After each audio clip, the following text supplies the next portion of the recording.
todos. Agradeço inicialmente a presença de todos vocês, né, dos participantes, dos palestrantes e também dos debatedores. Esse evento ele é realizado em parceria com o Pinheiro Neto e também com o Centro de Altos Estudos da Procuradoria da Fazenda Nacional, né? A gente tem diversos representantes aqui da administração.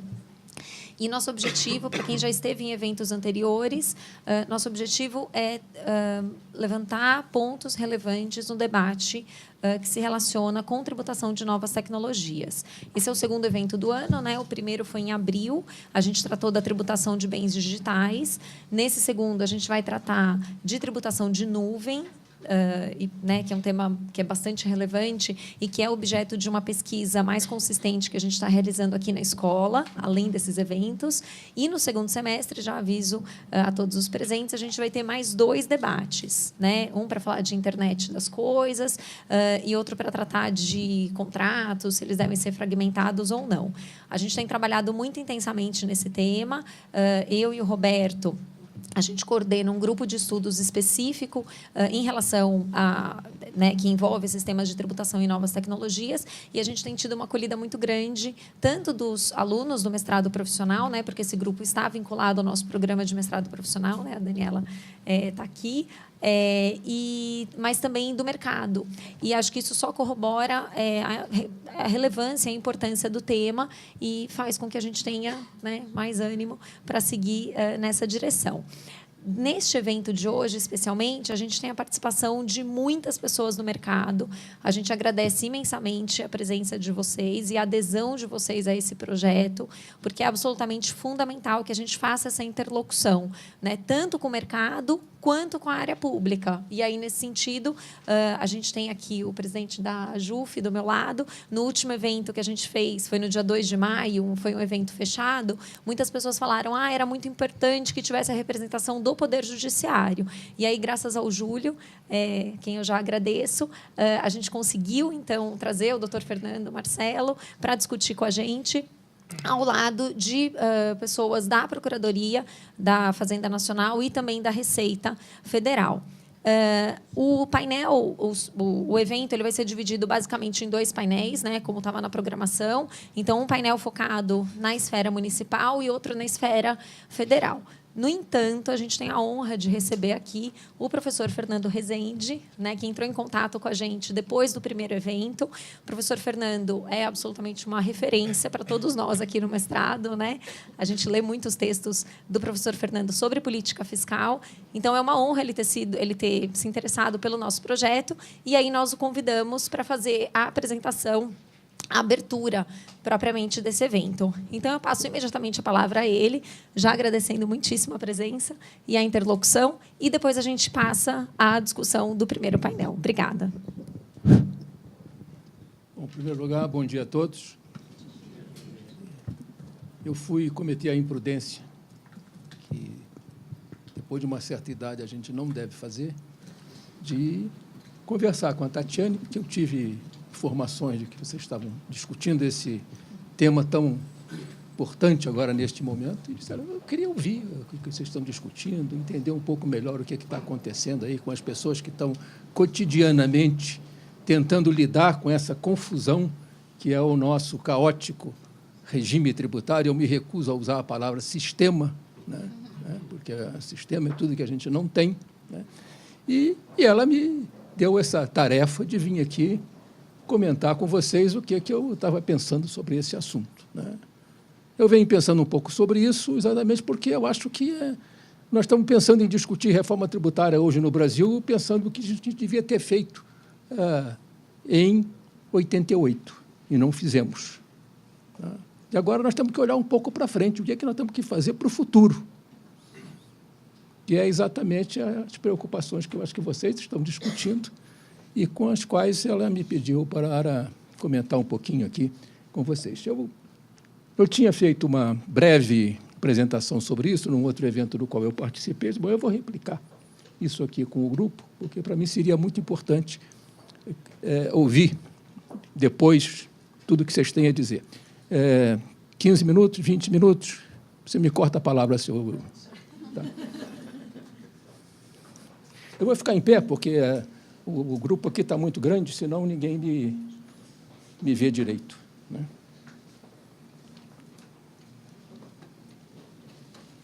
A questão que está me preocupando é essa, que, assim, quais são os desafios de uma reforma que vá preparar o Brasil para o século XXI.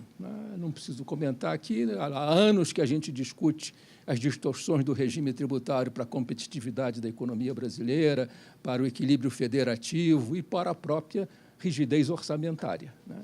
Então, e nós não estamos tratando disso, eu acho, da maneira que deveríamos. Então, a frase que eu estou usando, eu vou ver se consigo sair da frente de todo mundo, é um pouco essa, né? O que nos espera nesse admirável mundo novo aí da economia digital, né? O que há de novo neste mundo, do ponto de vista da repercussão no mundo dos negócios e, consequentemente, no regime tributário, né? Uma ampla desintermediação dos negócios, quer dizer, as ditas cadeias que organizavam o processo de produção e circulação de mercadorias, as cadeias produtivas, estariam desaparecendo e se transformando em o que alguns especialistas que estudam o assunto da economia digital chamam de redes de valor, né? E redes que são mutáveis, mudam com muita frequência, que são globais, né? E que são virtuais. As transações são cada vez mais virtuais e o produto físico representa uma parcela cada vez menor do valor agregado na atividade produtiva, né? Que a transmutação das espécies. Por exemplo, como é que você vai manter o nosso regime de classificação das atividades econômicas que vem lá de mais de 50 anos atrás, né? O que é uma empresa como a Amazon hoje em dia? É uma empresa de venda de livros? É um grande provedor da nuvem? Que diabo de empresa é essa hoje? É indústria, é serviços, é comércio?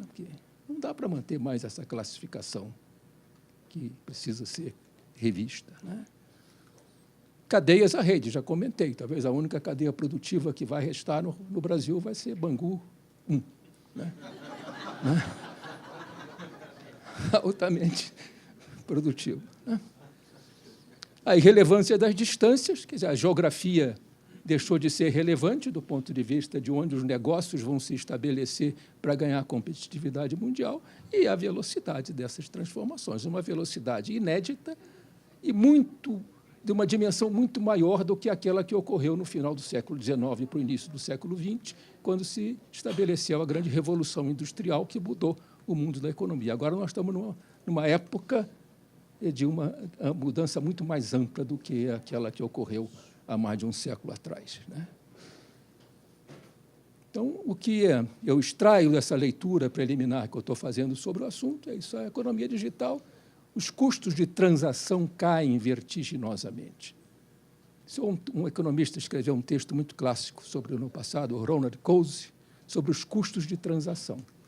E a história do IVA, que eu fui reler agora há pouco tempo, num livro muito interessante de uma professora lá acho que era lá de Harvard, a Clara Sullivan, que publicou esse livro em meados dos anos 60, né? Ela explicava como é que a discussão teórica da mudança na tributação das vendas, que era o regime cumulativo para o regime não cumulativo, através do valor agregado. E um dos argumentos que justificava a mudança do regime de tributação era exatamente a necessidade de reduzir os custos tributários da transação. À medida que o imposto incidia em cascata, ele aumentava os custos de transação. Então, o IVA veio para isso. E eu agora insisto muito com os meus amigos. IVA não é um imposto, meus amigos. IVA é um método de arrecadação de um imposto sobre vendas. Então, vamos deixar claro a terminologia, porque, às vezes, o uso inadequado da terminologia compromete o entendimento dos problemas. Depois dessa mudança, se aplicou dois grandes regimes de tributação de vendas: a venda no varejo, que é o sales tax americano, né? E o imposto sobre valor agregado, que ganhou alcance mundial, né? Interação produtor-consumidor, né? Tem um exemplo importante, citado num dos livros que eu li, de que a produção do novo modelo da avião da Boeing, esse Super Jumbo, foi um processo interativo entre a empresa lá, como eu já até esqueci o nome, lá a Boeing, lá, os usuários dos serviços, né, as empresas que compram. E essa interação faz com que você encolha todo o tempo no processo, por exemplo, de desenho e de teste de novos produtos, como um grande avião dessa natureza.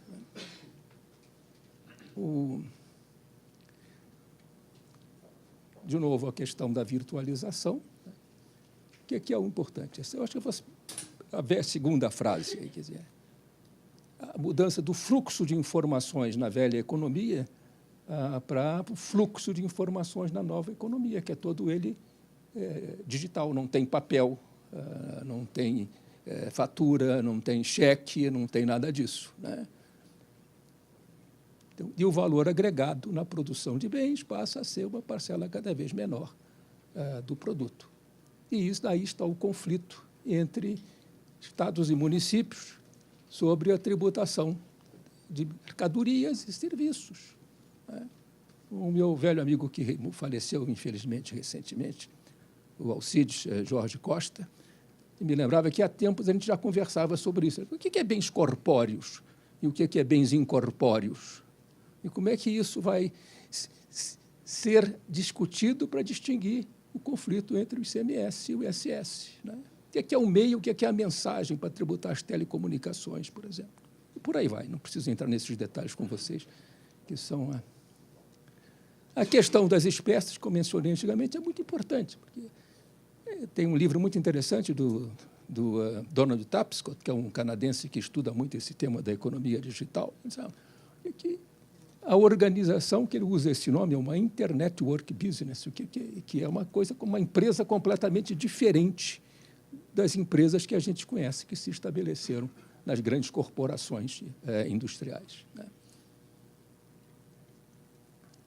A questão da competitividade, quer dizer, ao invés de discutir a reengenharia do processo produtivo, o que está passando a definir os ganhadores nessa competição mundial é inventar novos negócios, não é querer inventar novos meios de fazer os velhos negócios. Então, são coisas que são reflexões muito interessantes nesse negócio. E a coisa é que o tamanho não é necessariamente documento para sobreviver. Quer dizer, o que vale é o cérebro. O que agrega valor na economia digital passa a ser o cérebro e não o braço, e não o músculo. A necessidade de repensar as cadeias de valor, já falei nisso, as relações são cada vez mais horizontais e não verticais, né? E o tempo encurta em razão da velocidade com que essas coisas ocorrem. E aquilo que eu estava mencionando antes, quer dizer, distinguir produtores, consumidores, eles interagem durante as etapas do processo. E uma coisa que passa a ter muito valor nesse mercado é o controle da informação, né? Quer dizer, o acesso a uma massa grande de dados, que é o que ganha a vantagem da Google, da Amazon nesse mercado virtual, né? Porque você processa milhares de informações para ter informações sobre o que o consumidor deseja e, com isso, você ganha e domina os mercados.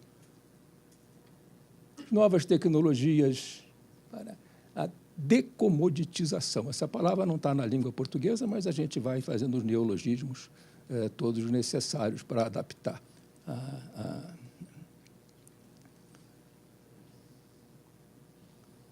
Como isso tudo irá repercutir no mundo tributário que vocês convivem diariamente e certamente sofrem horrores. Não sei se todos conseguem dormir bem, mas esse aí é um outro problema, né? As bases, né? Como é que você identifica as bases e as mensura, né? Cada vez mais complicado, porque você não tem uma métrica internacionalmente aceita para atribuir valor a um software, por exemplo, que foi desenvolvido no Vietnã, foi utilizado para produzir um produto em qualquer país da Ásia e veio gerar um produto físico, um automóvel, alguma coisa aqui no Brasil, né? Algo que está ainda para ser discutido. Os fatos, quando é que os fatos ocorrem e onde eles se localizam? E aí entra a discussão jurídica, né? Qual é a jurisdição competente para tributar o lucro e onde esse lucro ocorreu? Quer dizer, a empresa gera, a caso da Google, lá na briga lá dos Estados Unidos com a Irlanda, com a comunidade europeia, com a Irlanda, é mais ou menos isso, né? Como é que você define a base da tributação do lucro? Isso está gerando uma discussão mundial que estaria tentando reverter o que foi a regra de ouro durante muitos anos, que era tributar a renda mundial e não a renda territorial, né? Isso está, de novo, em pauta nos debates que eu tenho acompanhado, né? Os conflitos, porque se há disputa sobre a jurisdição que é competente para tributar o consumo, a venda ou o lucro, ela vai gerar conflitos de toda a natureza e isso entope os tribunais. Há pouco tempo, meu amigo Everardo Maciel publicou um artigo muito interessante no Estadão, dizendo a porcentagem de causas que envolvem tributação nos tribunais, que entopem a pauta dos tribunais brasileiros, né? E o grande desafio é a capacidade de adaptação do nosso regime tributário à velocidade das mudanças. Eu diria que a gente poderia botar em segundo plano todos os princípios tributários que nós discutimos nos últimos anos e dizer o seguinte: o princípio maior agora é a flexibilidade. Não vamos poder sobreviver num regime tributário onde tudo está amarrado no texto da Constituição. Essa, acho que passa a ser a regra número 1 para discutir a reforma tributária para o Brasil no século XXI. Para onde vamos? Não sei. Acho que essa é uma tarefa que vocês poderiam buscar responder. Quer dizer, as origens do IVA nós conhecemos, né? Agora, qual vai ser o novo modelo de tributação das vendas no século XXI? Pode ser uma tributação do valor agregado, mas com qual método? E aí eu volto à questão do imposto e do método. O método universalmente aplicado na maioria dos países é o método do crédito fiscal, né? Que em economia a gente chamaria de tributação, no valor agregado pela adição, né? Pela contabilidade nacional. Você vai tributando cada etapa que o valor vai sendo gerado e vai descontando tudo na etapa anterior. Agora, será esse o método? Me parece que ele seria inviável. Como é que você vai, exatamente, se as cadeias produtivas estão desaparecendo, uma aplicação desse método, com transações cada vez mais virtuais, se tornará algo que vai entupir os tribunais, né? Qual é a outra alternativa? A outra alternativa seria o chamado, em economia, o método da subtração, né? Que aqui a gente chamou de base contra base, né? Que foi o que se tentou fazer lá atrás, quando o regime não cumulativo do PIS/COFINS. Não foi bem feito, pelas circunstâncias, mas que, pasmem, segundo a análise da história do IVA, foi a primeira solução apresentada pela missão Schaup para aplicar um IVA no Japão, no pós-guerra, com o método da subtração, que era para substituir um imposto sobre o lucro das empresas que as províncias japonesas cobravam. Não por acaso está se discutindo agora uma revolução no imposto de renda mundial para tributar o chamado fluxo de caixa, uma Destination-Based Cash Flow Transactions. Vocês devem conhecer esse trabalho. E a tributação do fluxo de caixa se aproximaria à ideia de um IVA pelo método da subtração, né? Esse é um detalhe que a gente pode conversar. Isso era a minha provocação aqui a esse debate. A gente pode voltar a algumas questões aqui, porque eu não queria tomar o tempo de vocês além do necessário. E, como disse, eu vim aqui para aprender. Então, eu quero, para conseguir explorar um pouco mais essas questões que estão me preocupando, eu quero ouvir o que vocês estão sentindo na prática ao tentar lidar com essa maluquice, que é nós preservarmos um regime de tributação que não tem mais nenhuma lógica, né? que, na verdade, eu chamaria hoje do nosso... Já houve o antigo jurista conhecido, se não me engano, Alfredo Becker, é Alfredo? É, que já classificou o nosso regime tributário um carnaval tributário, depois um manicômio tributário. Eu gosto dessas duas expressões. Eu agora usaria uma terceira, é um surrealismo tributário. Se eu fosse um artista, eu ia tentar copiar lá o René Magritte, né, que desenhou aquele famoso cachimbo, disse, isto aqui não é um cachimbo, né, e tentava desenhar o que seria esse nosso. Talvez o leão fosse uma boa expressão, já que foi... Não, o nosso surrealismo tributário seria algo que a gente está precisando discutir. É isso, obrigado por me ouvirem, e eu quero agora sentar e ouvir. Bom dia, obrigado.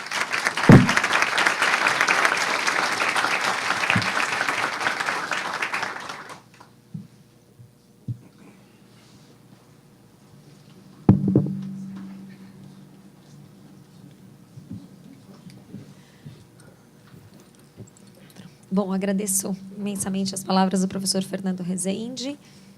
É uma honra tê-lo aqui com a gente.